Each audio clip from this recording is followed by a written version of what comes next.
ہمارے پاس آج ایک اہم خبر ہے کہ ایک جنرل نے عمران خان کی حمایت میں کیا اعلان کر دیا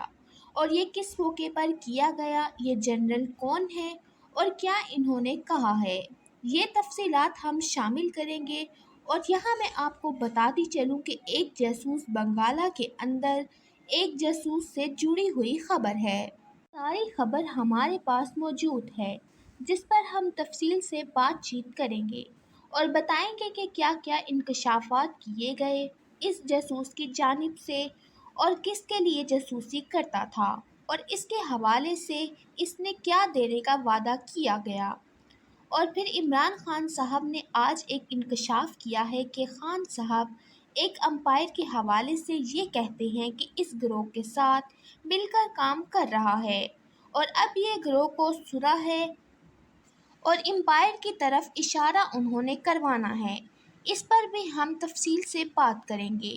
اور MQM کے حوالے سے بھی کچھ خبریں میرے پاس ہیں، ان کو بھی ہم تفصیل سے پروگرام میں شامل کریں گے۔ لیکن سب سے پہلے میں آپ کو یہ بتاتی چلوں کہ پاکستان کا ایک جنرل عمران خان کی حمایت میں کھڑا ہو گیا اور جن الفاظ میں حمایت کا اعلان کیا ہے وہ یہ کہتے ہیں کہ عمران خان کی حمایت وقتی ضرورت ہے، یعنی وہ پاکستان کی عوام کو بتا رہے ہیں کہ جو شخص عمران خان کے ساتھ نہیں کھڑا ہوگا وہ پاکستان کے ساتھ کبھی نہیں کھڑا ہو سکے گا۔ عمران خان کا ساتھ دینا پاکستان کی عوام کا ساتھ دینا ہے۔ اور یہ بات انہوں نے ایک میٹنگ جو ہوئی ایک جگہ پر خطاب کر رہے تھے۔ ایک PTI کا امیدوار ہے، اس کی حمایت کے اعلان کے وقت انہوں نے کہا کہ ایسا نہیں کہ نکل پڑے، اس امیدوار کی کمپین بھی کریں گے اور لوگوں کو موبلائز بھی کریں گے۔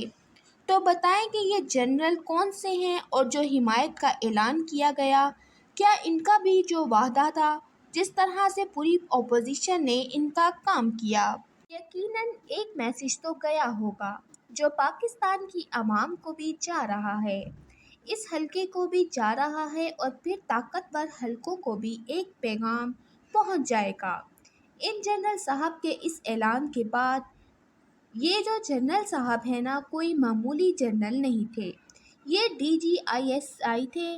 تو آپ یہ اندازہ لگا سکتے ہیں کہ فوج کے اندر ان کی کتنی اہمیت تھی، اور آپ یہ بھی اندازہ لگا سکتے ہیں کہ جس طریقے سے انہوں نے عمران خان کی حمایت کا اعلان کیا،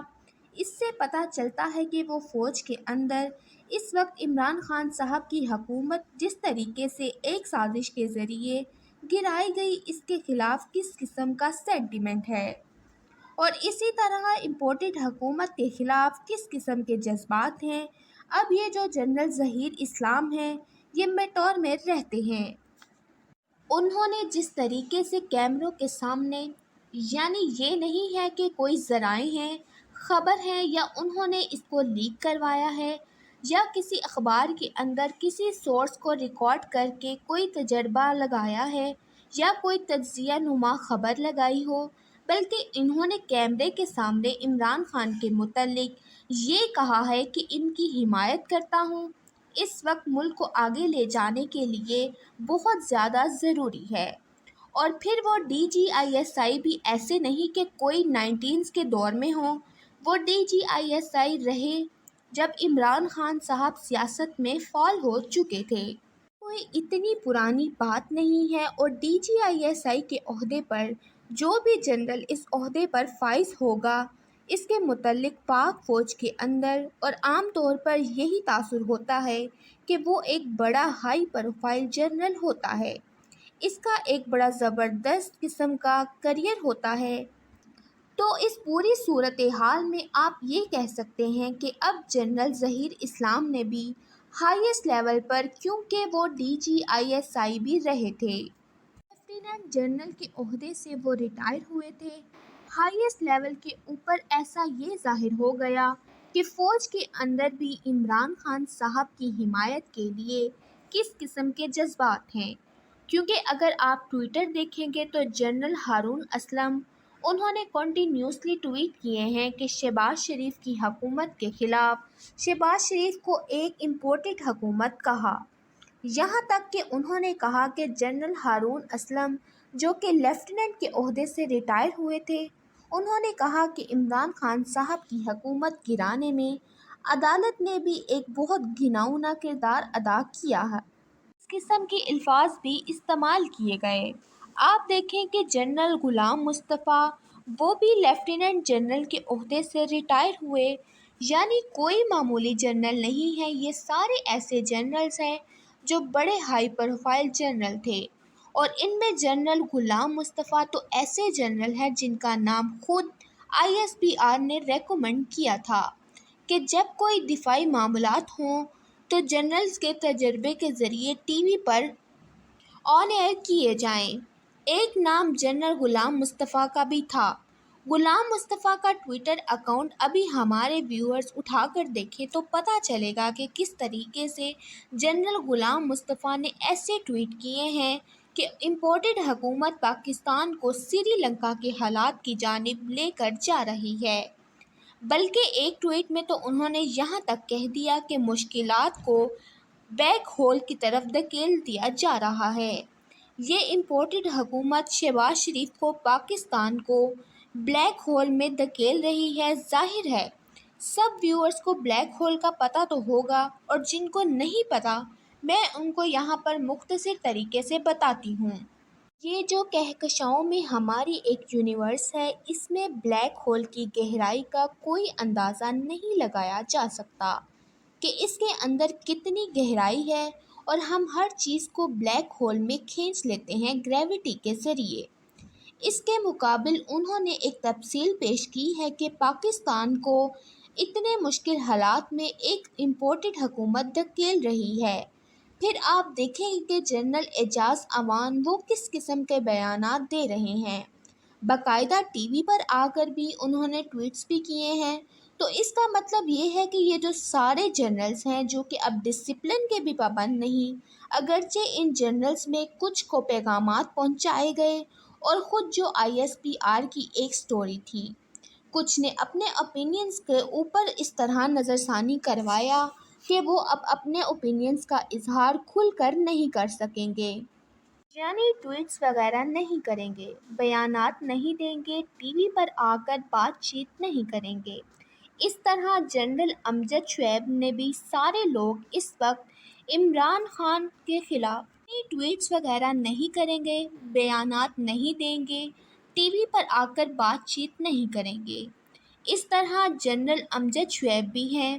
تو یہ سارے لوگ اس وقت شہباز شریف کو کوس رہے ہیں۔ یہ سب کہہ رہے ہیں کہ ایک امریکی سازش کی بدولت شہباز حکومت کو مسلط کیا گیا۔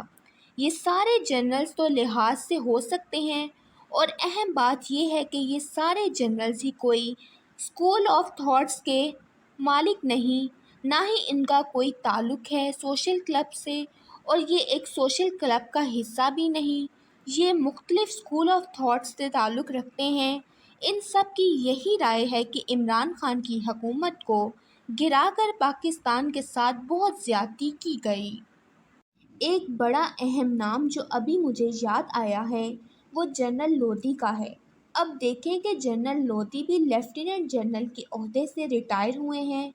پاکستان میں ڈیفنس سیکرٹری بھی رہے، انتہائی قابل جنرل سمجھے جاتے تھے، بڑا ان کا پروفائل ہے۔ وہ یہ کہتے ہیں کہ اگر TOR مجھے دے دیے جاتے تو عمران خان صاحب کے خلاف سازش ہوئی تھی یا نہیں، کیا یہ بیرونی ملک کی سازش تھی یا نہیں۔ وہ یہ سب کیمروں کے سامنے بھی کہتے ہیں۔ انہوں نے ایک پروگرام کے سامنے کہا کہ اگر TOR بنانے کا کام مجھے دے دیا جائے یا اس کمیشن کا سربراہ مجھے بنا دیا جائے تو میں 7 دنوں میں مکمل طور پر ثابت کر سکتا ہوں کہ یہ بیرونی ملک کی سازش تھی، 100% رجیم چینج آپریشن تھا۔ تو آپ بتائیں کہ جن جنرلز نے اپنی پوری زندگی فوج کے ساتھ گزاری ہو، اپنی پوری زندگی فوج کے حوالے کر دی ہو،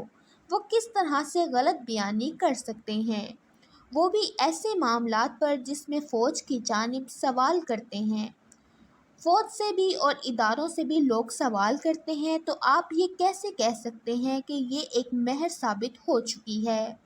دوسرا، آپ تھوڑا نچلے لیول پر آ جائیں تو جتنے زیادہ میجر جنرلز ہیں جن کو پینشن بھی روک دی گئی، وہ بھی عمران خان صاحب کی حمایت میں کھل کر سامنے آ چکے ہیں۔ ان کے نیچے میجر رینکس کے جو ریٹائرڈ آفیسر ہیں یا بریگیڈیئر رینک کے آفیسرز ہیں، اس طرح سے جو ریٹائرڈ سپاہی ہیں، ان کے سینٹیمنٹس ہیں اور جس طریقے سے وہ عمران خان صاحب کی حمایت کا اعلان کر رہے ہیں کھل کر، تو یہ اس سے پتہ چلتا ہے کہ فوج عمران خان کے ساتھ ہے۔ اور فوج کے اندر بھی شہباز حکومت کی ایکسیپٹنس نہیں ہے۔ اور D G I S P R کی ایک تصویر وائرل ہوئی تھی، آپ کو بھی پتہ ہوگا کہ جو ایک بریفنگ تھی، جنرل فیض حمید نے بھی ایک بریفنگ دی۔ شہباز شریف پرائم منسٹر بننے کے بعد پہلی مرتبہ گئے تھے وزیرستان، تو جنرل فیض حمید نے بطور کور کمانڈر پشاور میں انہوں نے بریفنگ دی۔ وہاں پر D G I S P R general باہر بھی موجود تھے، دیگر اعلیٰ فوجی افسران بھی وہاں موجود تھے، اور وہاں سے جو ایک ویڈیو وائرل ہوئی، ایک D G I S P R کی تصویر وائرل ہوئی، اس کو دیکھ کر صاف پتہ چلتا ہے کہ ہمارے جو آرمی کے آفیسرز ہیں ان کے شولڈرز ڈاؤن تھے، ان کی جو باڈی لینگویج تھی نہایت تھکی ہوئی تھی۔ آپ کہہ سکتے ہیں کہ شہباز شریف کے لیے ایک طرح سے ایکسیپٹنس نہ ہونے کا اظہار کر رہی تھی۔ اگر وہ ویڈیو دیکھیں ہمارے ویورز بھی تو گوگل یا ٹویٹ پر سرچ کر سکتے ہیں اس بریفنگ کو۔ یہ فوجی قیادت ہے، ان میں بھی شہباز شریف کے لیے پرائم منسٹر اسٹیشن نہیں۔ تو اس پوری صورتحال میں جب عوام بھی شہباز شریف کو ایکسیپٹ نہیں کر رہی، جب یہ کرپٹ ٹولہ، اس کی کرپشن عدالتوں میں ثابت ہو چکی ہے، اس کے مطابق تاثر ہے اور یہ حقائق پر مبنی تاثر ہے، انہوں نے ملک کو صرف لوٹ پھوٹ کی اور ملک کو ایک انچ آگے نہیں بڑھنے دیا۔ اس کے بعد جب لوگ بھی قبول نہیں کر رہے تو اس کا حل کیا ہے؟ اس کا حل یہ ہے کہ آپ اگلے الیکشن کی جانب آگے بڑھیں تاکہ لوگوں کے شکوے شکایات بھی ختم ہوں۔ لوگوں کے اوپر جو مہنگائی کا قہر نازل ہوا، اس سے بھی لوگوں کی بچت ہو۔ پھر لوگوں نے اداروں سے، فوجی قیادت سے، جو D G I S P R, خاص طور پر D G I S P R Twitter پر شک کر کے سوالات پوچھتے ہیں، کیونکہ آپ کس کس کو خاموش کروائیں گے؟ اب تو آپ کے سابق D G I S P R نے بھی کہہ دیا ہے کہ سابق وزیر اعظم عمران خان صاحب کی حمایت کرنا بہت ضروری ہے۔ اب آپ جو عام پاکستانی ہیں، یہ تمام سوشل میڈیا صارفین ہیں، ان سے کیا شکوہ کر سکتے ہیں، یا ان کے متعلق یہ کیسے کہہ سکتے ہیں کہ وہ فوج کے خلاف کوئی مہم چلا رہے ہیں، یا وہ فوج کے خلاف کوئی منصوبہ بندی کسی ذریعے سے راستہ نکال کر کمپین کر رہے ہیں؟ کوئی بھی فوجی اس کے خلاف منصوبہ بندی کے تحت کوئی کمپین نہیں چلا رہا۔ لوگ سوالات تو ضرور کرتے ہیں ان اداروں سے اور فوج سے، اس لیے کر رہے ہیں سوالات کیونکہ ہمیشہ ان سے ہی کیے جاتے ہیں جن سے آپ کی توقعات ہوتی ہیں، تو بہت سی توقعات ہماری فوج سے رہی ہیں اور ہماری عوام کی، اور یہ وہی لوگ ہیں جو اس فوج کے اوپر میاں نواز شریف اور مریم نواز بدترین الزامات لگا رہے تھے،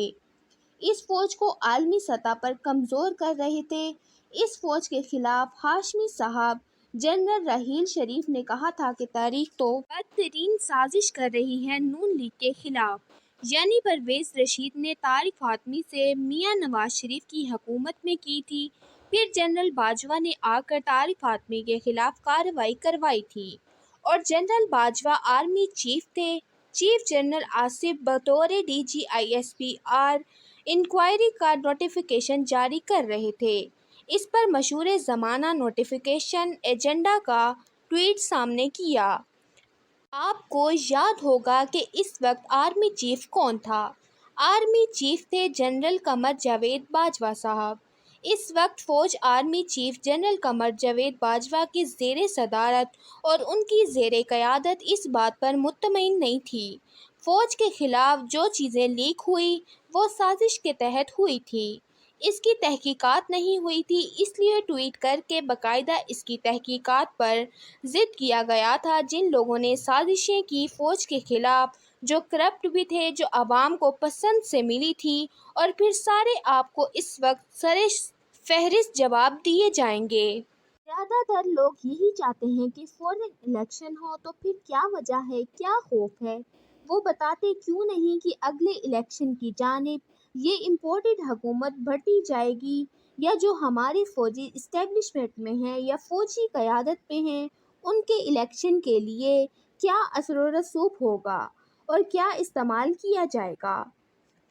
یہاں پر ہمارے پاس دوسری خبر اس حوالے سے ہے، جس میں جاسوس کے بارے میں ذکر کیا گیا، جو بنی گالہ میں 6 برس رہا، اور صارفین چاہتی ہے کہ بنی گالہ کے اندر سے کوئی ایسی آڈیو باہر نکلے، کوئی ایسی ویڈیو باہر نکلے، تاکہ وہ شخص جو جھکا نہیں، جسے توڑا نہیں جا سکا، جسے گرایا نہیں جا سکتا، اسے بلیک میل کیا جائے۔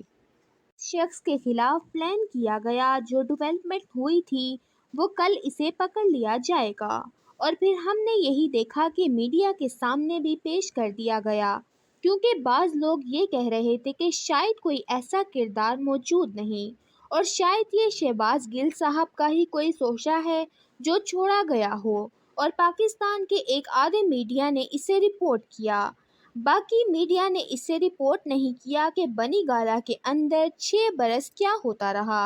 ابراہیم صاحب، تفصیل یہ ہے کہ اسلام آباد میں آپ بیٹھے ہوئے ہیں اور بڑی گہری نظر رکھی ہوئی ہے۔ آپ نے بنی گالہ کے اندر جو باتیں بتائی، یہ شخص کون ہے، اس کی عمر کتنی ہے، یہ کیا کام کرتا ہے، پیسے کہاں سے ملتے ہیں، کتنے پیسوں کا وعدہ کیا گیا، اور یہ ڈیوائس لے کر گیا تھا۔ ایسا لگ رہا ہے جیسے ہم کوئی بڑی جاسوسی یا کوئی ٹیپ دیکھ رہے ہیں، کوئی شخص اپنی آپ بیتی سنا رہا ہے۔ اگر آپ میڈیا کے سامنے پیش کیا جائے، آپ اس شخص کی آواز سنیں اور اس کے الفاظ یہ نہیں کہہ پا رہے کہ راجہ صاحب یہ شخص کون ہے، اور کون سی طاقتیں تھیں جو چاہتی تھی کہ عمران خان کے کیمرے تک رسائی ہو، اور جو راز کمرے میں ہیں ایسے راز دیکھنا چاہتے ہیں، پوری قوم کے سامنے آئیں اور بلیک میل کیا جا سکے۔ دیکھیں، تحریک انصاف نے جس طریقے سے ریئیکٹ کیا ہے اس معاملے پر، اور جس قسم کے بیانات دیے گئے ہیں، خاص طور پر چونکہ شہباز گل چیف آف آرمی اسٹاف ہیں، اس وقت عمران خان صاحب کے جیسے ان سے پہلے نجم الحق تھے، تو شہباز گل نے جس قسم کے سٹیٹس دیے ہیں، بڑے بے معنی اور غیر قسم کی سٹیٹمنٹس ہیں، اور ان سٹیٹمنٹ میں وہ یہ کہہ رہے ہیں کہ گھروں کا تقدس اور گھروں کا جو احترام ہے، یہ ہمیشہ ویسے ہی رہنا چاہیے، اور ہم لوگوں کو بلا بلا کر کہتے ہیں کہ یہ ہو رہا ہے، اور اس وقت 2 جملے بول رہے ہیں، اور یہ 2 جملے ایک ساتھ پڑھنے کی ضرورت ہے۔ جب آپ ان دونوں جملوں کو ایک ساتھ پڑھتے ہیں تو آپ کو کچھ سمجھ آ جاتا ہے۔ یہ وہ جاسوس تھا جس کے لیے جاسوسی کرنے کی کوشش کر رہا تھا، یا اس کو ممکنہ طور پر کسی نے لانچ کیا تھا۔ تو شہباز گل یہ کہتے ہیں کہ گھروں کو تقدس برقرار رکھنے دیا جائے، اور ہم لوگوں کو دفاتر میں بلا بلا کر دھمکایا جا رہا ہے، تو اس کا مراسبہ کیا ہے؟